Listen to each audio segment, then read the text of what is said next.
네, 다시 한번 복된 주일을 맞이하여 이 자리까지 나오신 모든 분들을 주님의 이름으로 환영합니다. 그리고 여러 형편 속에 또 각 가정에서 온라인으로 참여하시는 분들도 주님의 이름으로 환영합니다. 하나님을 아는 지식, 오늘 세 번째 시간을 저희들이 맞이하였습니다.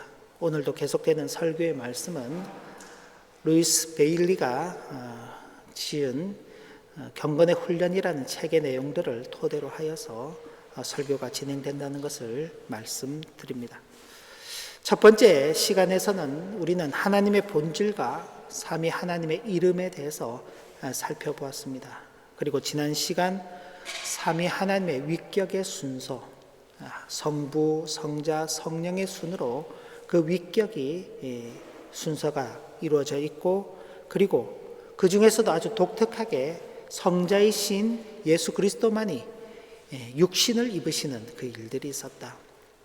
그 하나님께서 당신의 백성을 구원하시는 방식으로 하나님 자신을 주시는 방식을 사용하신 것입니다. 이건 예수 그리스도께서 육신을 입고 오셨을 때 비로소 성취되었지만은 이미 아브라함을 부르시는 그 과정 속에서도 하나님께서 아브라함에게 내가 너의 최고의 상급이 될 것이다 라고 말씀하시며 하나님 자신을 선물로 주시는 그 말씀을 하셨습니다. 그때는 하나님께서 자신을 주신다고 했을 때 하나님께서 주시는 것은 어떤 아들 혹은 이 땅의 물질, 건강, 부귀, 영화, 땅 이런 것으로 생각하기 쉬웠습니다.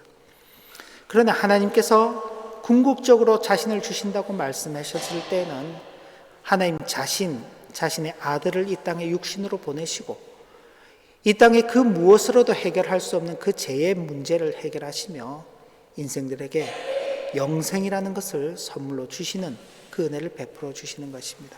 그래서 하나님께서 자신을 주신다고 말씀하셨을 때 그것은 우리로 하여금 다시금 하나님과 같은 어떤 위치, 같은 자리에 있도록 그렇게 허락하시는 것입니다.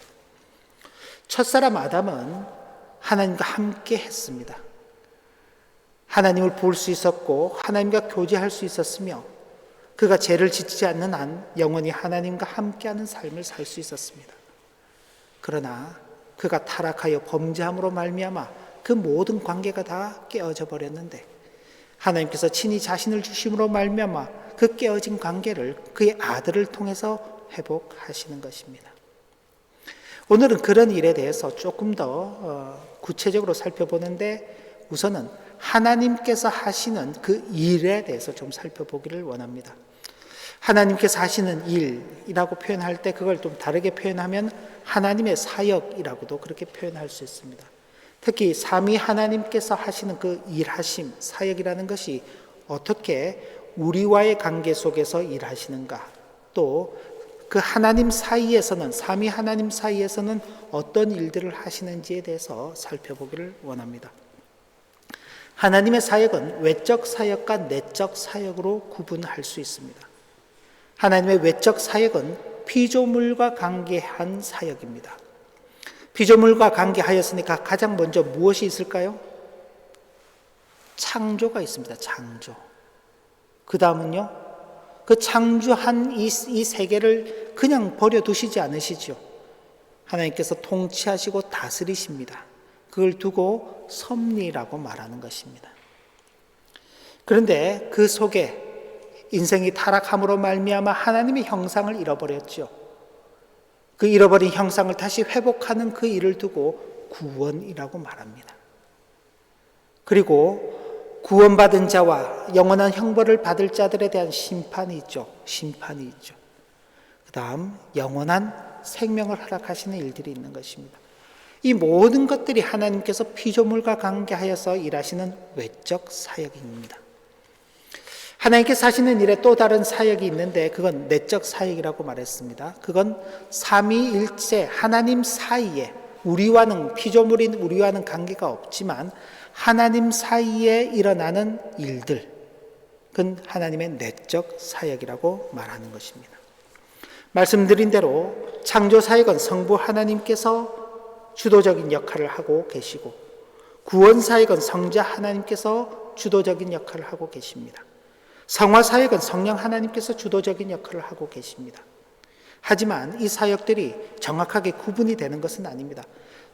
성부는 창조만 하고 성자는 구원만 하고 거룩하게 하는 성화는 성령만 한다, 이렇게 딱 구분이 되는 게 아닙니다. 예를 들면은 성부 하나님은 세상을 창조하셨는데 어떻게 성령 안에서 아들을 통하여 이 세상을 다스리고 계시는 것입니다. 그리고 성자와 성령께서도 각각 이 세상을 창조하시는 그 일에 함께 동참하셨습니다. 그걸 어떻게 아냐? 우리가 오늘 본문을 읽은 히브리서 1장 말씀을 보더라도 어떻게 되어 있습니까? 하나님께서 그 아들을 만유의 상속자로 세우시고 또 그로 말미암아 모든 세계를 지으셨다라고 고백하고 있는 것입니다. 그러니까 앞서간 우리의 신앙의 선배들이 구약으로부터 주어지는 그 말씀들을 연구하고 또 하나님의 계시의 말씀들을 받아서 기록한 성경 가운데 바로 그 아들이신 예수 그리스도께서 세상을 창조하시는 그 일에 하나님과 성부 하나님과 함께 참여하고 계시다라고 말하고 있는 것입니다. 그러므로 외적인 사역은 삼위 하나님 모두가 함께 하시는 사역입니다. 창조도 삼일째 하나님께서 하시는 일이고 구원도 삼일째 하나님께서 하시는 일이고 우리를 거룩하게 하는 성화의 그 사역도 삼일째 하나님께서 하시는 그 사역입니다. 나중에 최종적 심판도요 역시 마찬가지인 것입니다. 삼일째 하나님께서 함께 하시는 사역입니다. 그래서 지난 시간에도 말씀드렸지만 세대주의자들처럼 성부의 시대가 있고 성자의 시대가 있고 성령의 시대가 있고 이렇게 시대를 구분하지 않습니다. 항상 하나님께서는 피조물과 관계에서는 동일하게 동시적으로 역사하고 계신다는 그 사실을 우리가 꼭 기억하면 좋겠습니다. 그리고 이제 삼위일체 하나님 사이에 내적 사역이 있습니다. 이건 하나님 사이, 하나님 간의 사역이라고 말했습니다. 삼위 하나님의 내적 사역은 외적 사역과는 달리 각자에게 국한된 고유한 사역을 말합니다. 근데 그 고유한 사역이 무엇이냐? 성자를 낳으시는 사역은 오직 성부에게만 속해 있는 것입니다. 성자는 성령을 낳지 않으십니다. 성부가 성자에게로부터 나아지지도 않으십니다. 오직 성부만이 성자를 낳으시는 것입니다. 성부 하나님은 창조되지도 않으셨고 다른 존재로부터 나오시지도 않으셨습니다. 스스로 계신 분이십니다. 그런데 성자는 나심받은 존재입니다. 성자는 만들어지거나 창조되지 않으셨으며 성부께로부터 나셔서 성부에게 속하시는 분이십니다.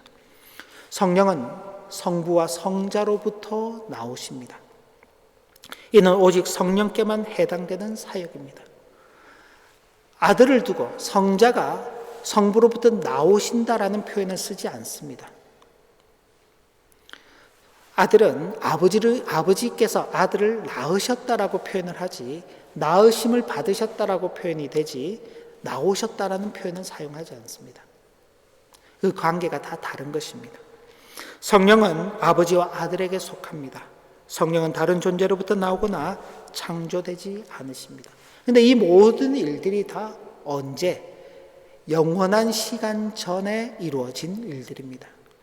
그러니까 이 세상이 창조되기 이전에 이미 이 모든 일들이 이루어져 있는 것입니다. 그러니까 성령께서 언제 계셨는가?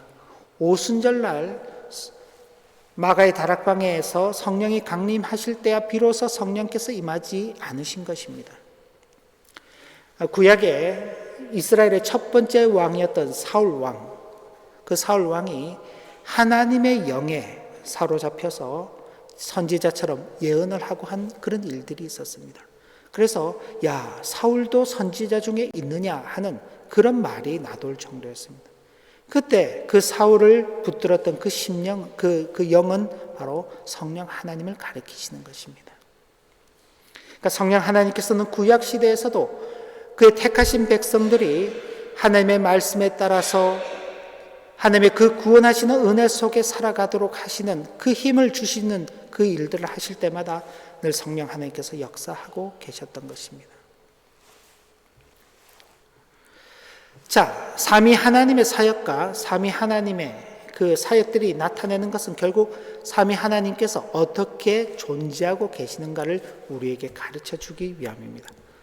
성부는 나으시는 분이시다. 이 말이 계속 반복되고 있습니다. 여러분들, 그죠?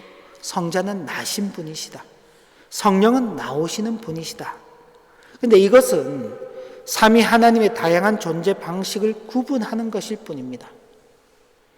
그분들이 어떻게 존재하시는가를 표현할 때 성부는 나으시는 분으로 존재하시고, 성자는 나신 분으로 존재하시고, 성령은 나오신 분으로 존재하시는 것입니다.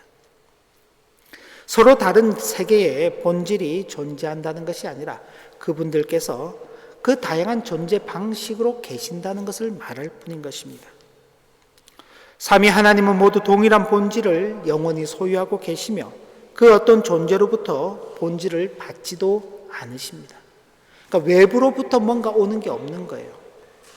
하나님께서는 스스로 계시는 분이시고 이 세상의 모든 물질이 있기 이전부터 계신 분이십니다. 그리고 하나님은 어떤 물질적 존재가 아니시기 때문에 우리가 보는 이런 물질적인 그런 것으로부터 뭔가를 받으시는 분이 아니신 것입니다. 그래서 성부는 그 어떤 존재로부터도 창조되지 않았다라고 계속 말하는 것입니다. 성자는 성부로부터 나시며 성령은 성부와 성자로부터 나오시는 것입니다. 이건 삼위 하나님이 서로 공유할 수 없는 사역입니다. 그러나 이를 본질적인 구별이라고 할 수는 없습니다. 단지 삼위 하나님 각각이 지니시는 고유한 위치를 나타내는 것일 뿐입니다. 그럼 왜 하나님을 이렇게 다르게 표현을 하느냐? 그러니까 뒤죽박죽 섞여 있는, 그래서 우리가 이해할 수 없거나 우리가 확인할 수 없는 그런 하나님이 아니시라는 것입니다. 사실 우리는 하나님 그러면은요, 하나님에 대한 존재를 볼 수도 없잖아요. 하나님이 보이지도 않습니다. 그죠? 하나님을 느낄 수 있나요? 하나님이 계시다는 걸 느낄 수 있나요? 느끼지도 못합니다. 그러니 하나님에 대한 생각을 우리 임의대로 이것저것 우리가 생각할 수 있는 이 세상의 것들을 다 갖다 붙여서 만들어낼 수 있는 것입니다. 그 대표적인 예가 이스라엘 백성들이 출애굽하고 난 다음 광야를 길을 걸어가다가 모세가 하나님의 계명을 받기 위해서 호렙산에 올라갔을 때에 그때 백성들이 밑에 앉아 있으면서 뭐라고 했습니까? 자신들의 금부치들을 다 가지고 와서 아론에게 금송아지를 부어 만들어 달라 그런 것입니다. 그리고는 그 이름을 붙이기를 이는 너희를 애굽에서 인도해낸 여호와 하나님이다. 자신들이 애굽에 살면서 신이라고 본 것이 그것인 거죠. 하나님을 그렇게 만들어내는 것입니다. 그러니까 하나님은 이 세상에 물질 세계와 섞일 수 없는 분이신데 그렇게 섞어버리는 것입니다. 이스라엘만 그런가요? 일반 종교들도 다 그렇지 않습니까? 어느 곳을 가면은 돌을 쌓아놓고 그 돌을 신이라고 믿기도 합니다. 어느 곳에 가면은 그냥 좀 이상하게 생긴 나무가 있으면 그 나무를 두고 신이라고 말하고 있습니다. 높은 산을 두고 신이라고 말하고 있고, 바다를 두고 신이라고 말하고 있고, 바다 속에 있는 생물들을, 하늘에 날아다니는 생물들을, 심지어 하늘 위에 떠 있는 우주 전체들을 보고도 신이라고 말하는 것이 그게 사람인 것입니다. 근데 하나님은 그런 신과 혼동되는 분이 아닌 것입니다. 뒤죽박죽 섞여 있지 않으시다는 분이시라는 사실을 명확하게 알리기 위해서 거듭해서 하나님께서는 이런 방식으로 존재하시는 분이시다라는 것을 말하고 있는 것입니다. 성부는 성자가 되실 수 없고 성자는 성부가 되실 수 없으며 성령은 성자나 성부가 되실 수 없습니다. 성령은 다만 아버지와 아들로부터 나오실 뿐인 것입니다. 그래서 이건 우리가 신앙의 고백으로 받는 것입니다. 성부는 성자를 낳으시고 성자는 성부로부터 낳으심을 다 받으시고 성령은 성부와 성자로부터 나오시는 분이시다.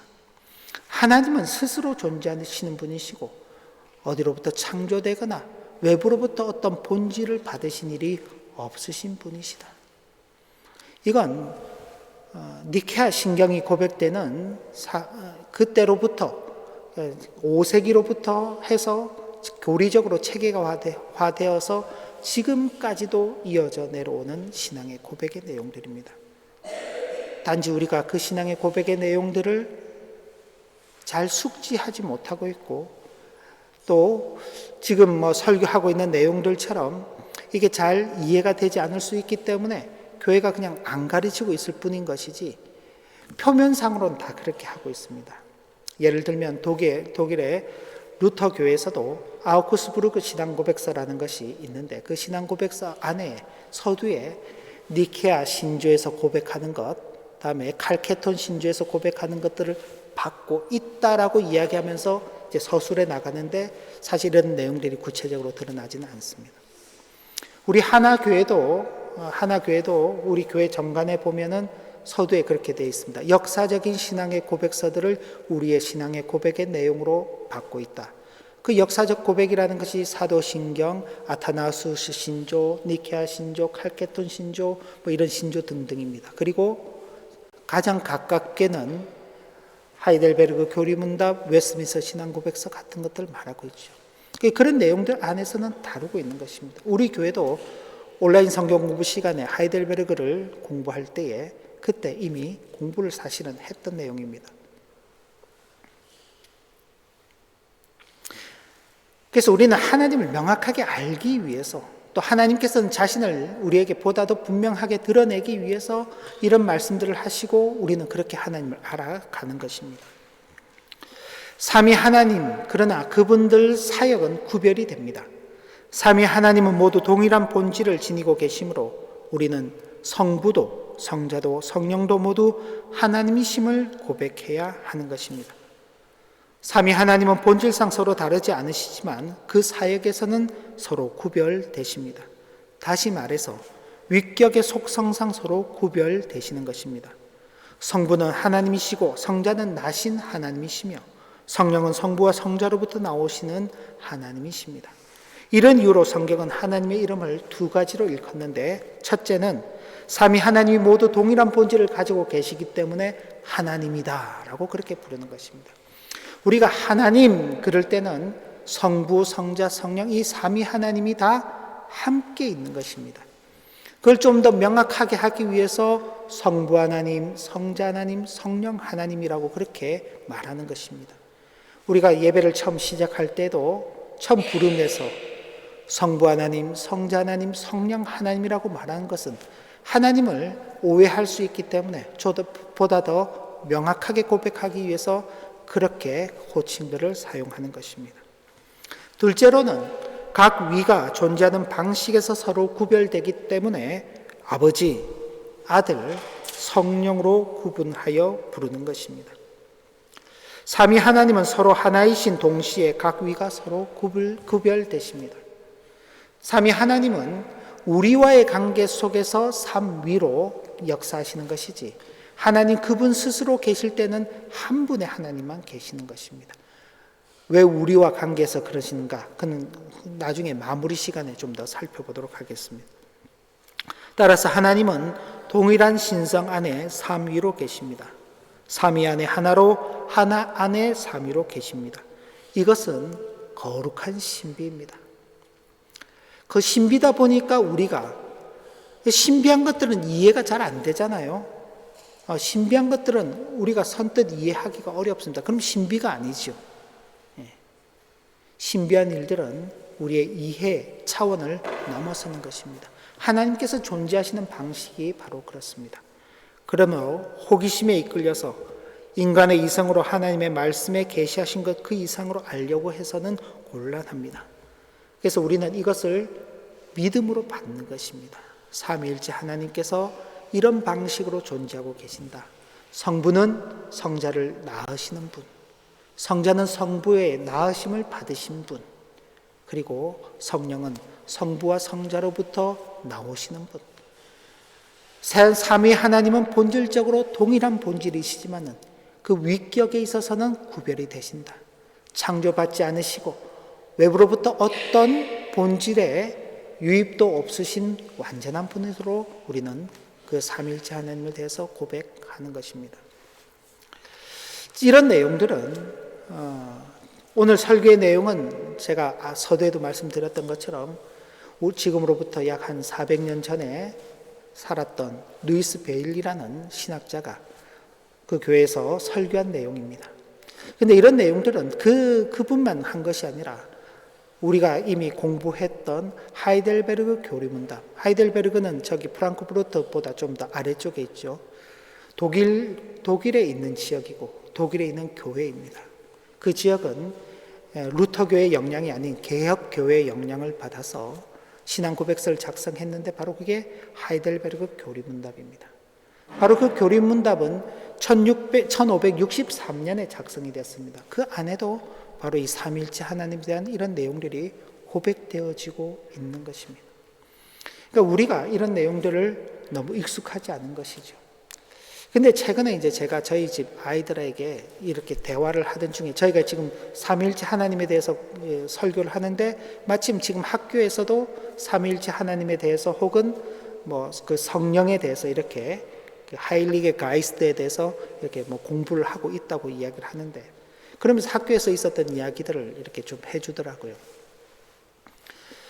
제가 전에 들은 거니까 혹 전달하는 중에 뭐 오해가 좀 있을 수도 있는데 그런 것 하여튼 제가 최대한 없도록 그렇게 한번 전달해 보겠습니다. 성령 하나님에 대해서 이제 선생님이 너희들은 어떻게 생각하냐 이렇게 이제 질문을 하니 아이들이 이제 그게 정말 있는지 그게 정말 있어요 라고 묻는 아이들도 있고 혹은 그냥 우리가 그냥 생각하는 유령 같은 걸로 유령이 이제 가이스트잖아요. 그죠? 영어로는 고스트잖아요. 그러니까 그냥 그런 성령도 가이스트잖아요. 물론 하일리게가 붙어는 있지만은 그러니까 혹시 우리가 유령으로 생각하는 것도 괜찮지 않냐라고 이렇게 이제 이야기를 하는 것이죠. 근데 선생님은 이제 종교 교육을 받으신 분이잖아요. 그래서 선생님이 이제 답을 이제 이렇게 해주시는데 본인도 스튜디움 할 때 교수님으로부터 받았던 내용, 본인이 읽었던 책들 혹은 성경의 내용들을 이렇게 종합해서 볼 때 성령은 그냥 숨결인 것 같다라고 그렇게 이제 이야기를 했다고 전해 들었습니다. 그죠? 성령 하나님께서는 아버지와 아들의 숨결로부터 나오신다. 지난 시간에 그런 내용들이 있었습니다. 근데 그 성령 하나님께서 숨결이라고 하시는 것은 우리와의 관계에서는 숨결이 아니십니다. 성부 하나님들 간의 그 내적 사역 안에서는 나오시는 관계니까 숨결이시죠. 우리에게 있어서는요, 숨결이 아니라 하나님이십니다. 우리에게는 하나님으로 계시는 분이에요. 우리에게는 이렇게 숨으로 이렇게 계시는 분이 아닙니다. 숨이라는 것이 후 하면은 이게 숨이 나가는 거잖아요. 우리 눈에는 보이지 않지만 숨이라는 것은 다 물질적인 존재입니다. 그죠? 영상 무슨 이게 어떤 특수 영상을 촬영하면 우리가 숨 쉬는 게 이렇게 다 보이잖아요. 왜 그렇습니까? 물질로 구성이 되어 있기 때문에 그렇습니다. 성령은 물질로 구성되어 있는 분이 아닙니다. 그러니까 우리가 성령을 숨결이라고 그렇게 표현을 해버리면은 마치 우리가 숨 쉬는 것과 같은 그런 어떤 보이지 않지만 어떤 그런 그 형태, 뭐 우리가 이제 유령 그러면은 좀 그렇게 이해를 하게 되잖아요. 성령을 그렇게 이해하게 된다는 것입니다.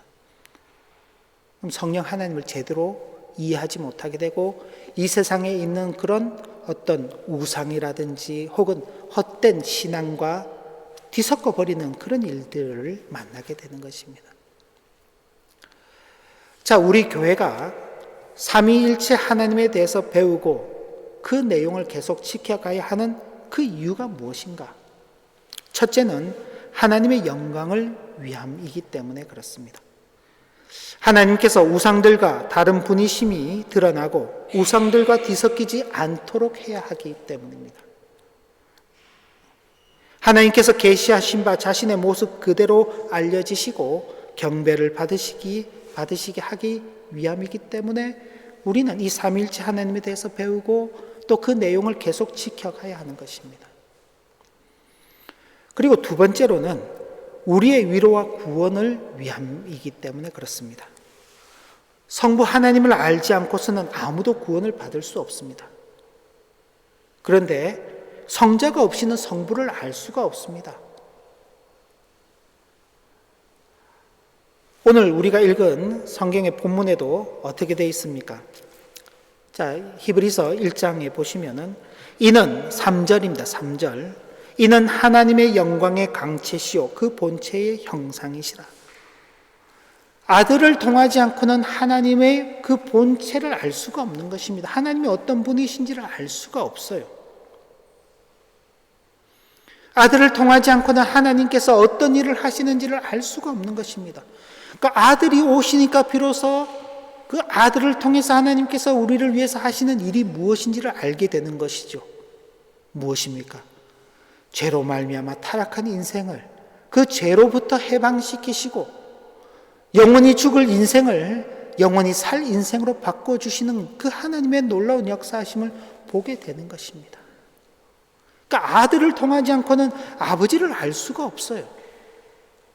그런데 또 하나, 성령이 아니고서는요, 아무도 거룩하게 되지 못하는 것입니다. 하나님 앞에서 우리가 죄 용서함을 받고 살아가기 위해서는 성화라는 거룩함이라는 것을 이루어 가야 하는데 우리가 스스로 우리를 깨끗하게 할 수가 없잖아요. 성령 하나님께서 하시지 않으면 할 수가 없는 것입니다. 성령 하나님께서 우리를 어떻게 깨끗하게 하시는지를 알아야죠. 그냥 성령께서 깨끗하게 하신다. 그럼 숨 쉬면은, 그럼 내가 숨 쉬면 나오는 그 숨도 성령이신가? 예전에 잘못된 이런 내용들을 알고 있던 목회자들 가운데는 자기가 숨을 쉬면 성령이 나온다고 그렇게 생각하고 성령을 받아라라고 그렇게 말하던 목사들도 있었습니다. 실제로 한국 교회 역사 속에 있었습니다. 한국 교회만 그럴까요? 곳곳에 이단들이 주님께서 숨을 내쉬며 성령을 받으라 라고 말씀하시니까 그걸 다 받아가지고 그냥 자기들도 숨을 내쉬면 그냥 성령이 나오는 줄 알고 다 그렇게 하는 것입니다. 그 성령을 잘 이해하지 못하기 때문에 그런 것이죠. 그리고 이런 삼위일체 하나님에 대한 내용들을 우리가 그냥 관가할 수 없는 것입니다. 좀 신비에 속한 부분이기 때문에 이해하기가 어렵고 저도 참 설명을 하면서 이게 성경 공부 시간에 하는 게 아니라 설교로 해야 되기 때문에 이런 내용들을 참 전달하기가 쉽지 않지만 그렇다고 해서 피할 수 없는 것입니다. 무엇 때문에요? 우리의 존재에 이 사람이 이 땅에 왜 사는가? 그 존재의 첫 번째 그 목적이 하나님을 영화롭게 하고 그를 영원토록 즐거워하기 위함이다라는 웨스민스터 신앙고백서의 소요리 문답의 그 고백의 내용들처럼 우리의 존재 목적이 하나님의 영광을 위함에 있기 때문에 그렇습니다. 이 백성은 내가 나를 위하여 지었나니 나의 이름을 찬송하게 하려 함이라. 영광을 돌리는 그 일을 위해서 하나님께서 우리를 택하셨죠. 그런 하나님의 택하심을 받은 우리가 하나님의 그 구원하심과 위로 속에 살아가는 자들이 되어야 하지 않겠습니까? 성부 하나님을 통한 그 구원하심, 성자를 통하여 그 하나님을 알아가는 내용들, 그리고 성령의 그 거룩하게 하심 가운데서 깨끗함을 받아서 새 힘을 얻어서 이 땅 가운데 살아가는 우리의 일생이 되어야 하지 않겠습니까? 그러니 어렵고 힘들어도 배워나가야 하는 것이고 가르쳐 나가야 하는 것이죠. 자칫 학교 종교 시간에서 그냥 다루는 내용으로 그렇게 잘못된 신앙을 갖게 된다면 두고 후회할 일이 될 것입니다. 하나님을 아는 바른 지식을 통하여 성삼위 하나님께로부터 주어지는 진정한 은혜를 누리는 교회요 성도가 되시기를 진심으로 기원합니다. 기도합니다. 하나님 아버지, 하나님을 알아가는 그 일은 우리에게 있어서 가장 중요한 일입니다. 하나님을 알지 못하고서 하나님께로부터 주어지는 것들을 받아 누린다는 것은 앞뒤가 맞지 않는 이야기입니다. 우리가 이 땅을 살아가면서도 모르는 사람의 그런 도움이나 손길들을 쉽게 받지 않습니다. 그런데 하나님은 덮어놓고 그냥 우리가 필요한 것들을 구하며 우리를 도우시는 분이라고 그렇게 말하며 하나님을 우리를 위한 도구로 사용하는 어리석음이 없게 하여 주시고 하나님을 하나님으로 알아드리고 하나님으로 영광을 돌려드리고 그리고 그 하나님께로부터 주어지는 진정한 은혜를 받아 누리는 복된 성도의 일생 걸음이 되도록 인도하여 주옵소서. 예수님의 이름으로 기도 올리옵나이다.